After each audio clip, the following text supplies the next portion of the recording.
Shalom Bapak Ibu, Saudara-saudari dimanapun berada. Kembali berjumpa dengan saya Pendeta Yakub Sulistyo. Video saya kali ini berjudul Isa bukan Yesus, karena banyak orang berpikir dan mengira kalau Isa yang ada di Quran itu Yesus yang ada di dalam kitab sucinya orang Kristen yang nama aslinya Yeshua, di mana Isa itu satu pribadi yang sama dengan Yesus, yaitu Yeshua nama aslinya. Padahal namanya dan kehidupannya benar-benar berbeda, dan agar tidak gagal paham, tolong lihat video ini sampai selesai. Mari saya bandingkan. Yang pertama, di dalam Quran, Isa dilahirkan di bawah pohon korma. Hal itu tertulis di dalam Quran surat 19 Maryam ayat yang ke-23. Sedangkan di dalam kitabnya Kristen, Yeshua dilahirkan di kandang hewan. Terdapat di dalam Lukas 2 ayat 6-7. Yang kedua, Isa itu anaknya Maryam, saudaranya Harun. Tertulis di dalam Quran surat 19 Maryam ayat yang ke-28. Sedangkan Yeshua itu anaknya Maria yang dalam kitab non-kanonik yaitu Proto-Evangelium of James dalam tradisi Kristen Katolik dan Ortodoks Timur mengidentifikasi ayahnya Maria sebagai Yohanes atau Yoakim dan ibunya Maria bernama Anna. Yang ketiga, Isa tidak mati di salib. Tertulis di dalam Quran surat 4 An-Nisa ayat 157. Sedangkan Yeshua mati di salib. Terdapat di dalam kitab Matius atau Matius pasal 27 ayat 35, kitab Markus 15 ayat 24, kitab Lukas pasal 23 ayat yang ke-33, dan kitab Yohanes pasal 19 ayat yang ke-18. Yang keempat, Isa memberitakan kedatangan Rasul yang bernama Ahmad. Terdapat di dalam Quran surat 61 As-Saff ayat yang ke-6. Tetapi Yeshua tidak memberitakan kedatangan Rasul lagi, tetapi memberitakan datangnya pribadi penolong atau penghibur setelah dia, yaitu Ruach HaKodes atau Roh Kudus. Tertulis di dalam kitab Yohanes atau Yohanes 14 ayat yang ke-16.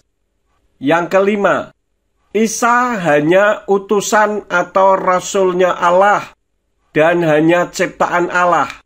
Tertulis di dalam Quran surat 4 An-Nisa ayat 171.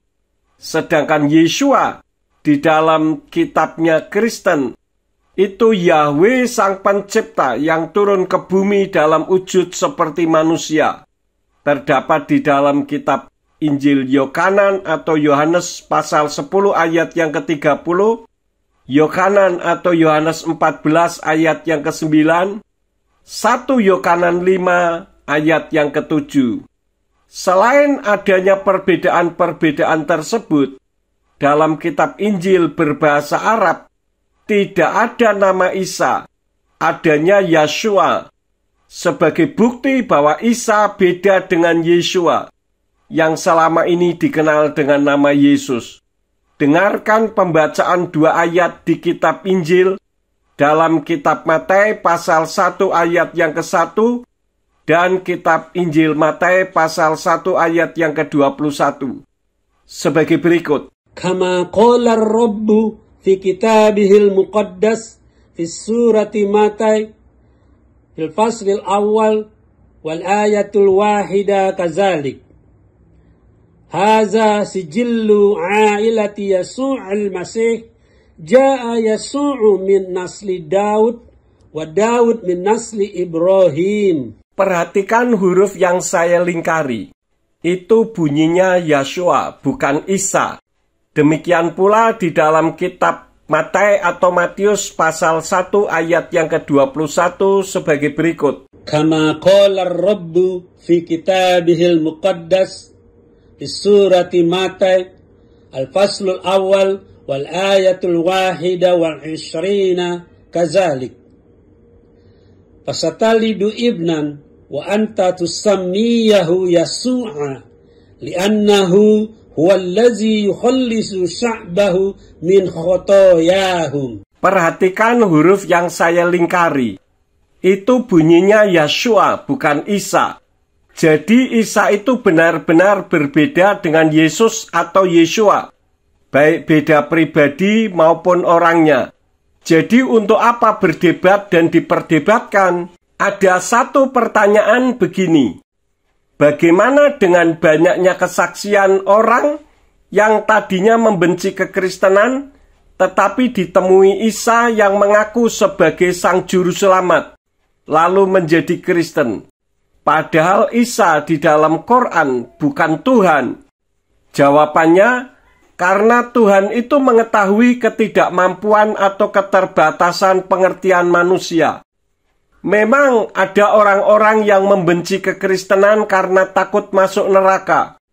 Seperti Rabi Saul atau Rasul Paulus yang menganiaya pengikut Yeshua dan Tuhan menangkap di tempat yang menurutnya jalannya benar. Amsal 2 ayat 1-2 mengatakan, "Hai anakku, jikalau engkau menerima perkataanku dan menyimpan perintahku di dalam dirimu, sehingga engkau mencondongkan telingamu kepada hikmat, engkau akan melapangkan hatimu kepada pengertian." Akhirnya Rabi Saul menerima pribadi Tuhan yang dimusuhinya. Namun Tuhan tidak pernah memaksa. Dia hanya berdiri di depan pintu hatinya untuk mengetuk. Jika membukakan pintu, maka Tuhan akan masuk dan makan bersama sesuai dengan apa yang tertulis di dalam kitab Wahyu pasal 3 ayat yang ke-20. Makanya, sudahi perdebatan yang tidak kunjung usai, karena warna merah jangan dikata putih dan warna putih jangan dikata merah. Berjalan saja di relnya sendiri-sendiri, dirajut di negara kesatuan Republik Indonesia yang kita cintai bersama ini, sehingga menyatu seperti bendera merah putih yang warnanya tidak bercampur, tetapi menyatu sebagai Bhinneka Tunggal Ika kebanggaan kita semua. Jika tidak sama, tetapi disama-samakan atau dipaksakan untuk sama, yang Islam akan membenarkan diri, yang Kristen juga akan membenarkan diri juga, tetapi sesuai dengan apa yang diyakininya masing-masing, dan memaksa keyakinan orang lain untuk mengikuti keyakinannya. Akibatnya hanya perdebatan abadi seperti yang terjadi selama ini. Tidak usah menolong Tuhan, karena kitalah yang seharusnya ditolong Tuhan. Demikianlah video saya kali ini. Jika video ini memberkati Bapak Ibu Saudara-saudari, silahkan bantu share agar yang lain juga menerima berkat rohani yang sama. Selamat beraktivitas dan sukses selalu. Bapa Yahweh di dalam nama Yeshua HaMashiach dan Ruach HaKodes menyertai dan memberkati kita semua. Amin.